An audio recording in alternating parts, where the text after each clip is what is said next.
Komisi Pemilihan Umum Kota Makassar menggelar simulasi pemungutan suara dan perhitungan suara serta penggunaan Sirekap tingkat TPS dalam pemilihan serentak 2020. Simulasi tersebut digelar di Jalan Karundrung, Kecamatan Rapocini, Kota Makassar. Simulasi ini dihadiri oleh beberapa jajaran kepolisian dan dibuka langsung oleh Ketua KPU Kota Makassar. Terima kasih Bapak Ibu sekalian.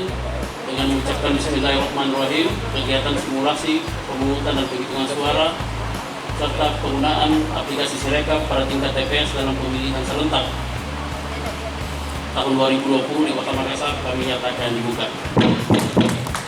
Dalam simulasi tersebut, warga diberi edukasi dan pengetahuan tentang prosedur yang harus ditaati dalam memberikan hak suara pada Desember mendatang.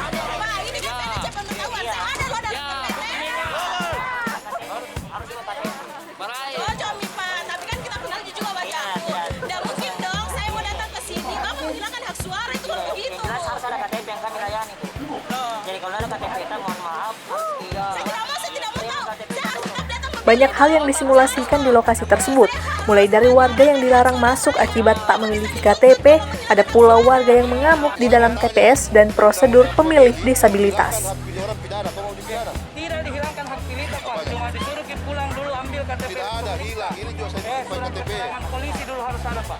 Harus saya ambil polisi sekarang. Tapi Ya. polisi 30 kilo dari Harus ada sini. surat keterangan kepolisian, Pak. Saya Harus tinggal ada di sini KTP sudah 30 elektronik. tahun. Pak polisi Saya mungkin tanya bisa dulu. bantu amankan Bapak. Tapi saya tanya dulu, Ya. polisi tidak berhak di sini. Saya tanya dulu, saya bikin ini berdasarkan KTP.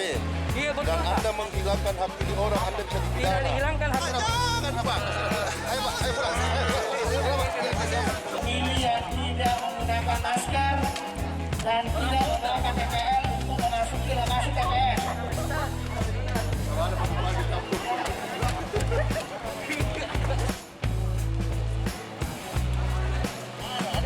Tugas kita sama-sama untuk memetakan beberapa hal teknis ya, terutama pada aspek hari pemungutan suara, potensi-potensi rawan dan teknik-teknik mitigasinya seperti apa.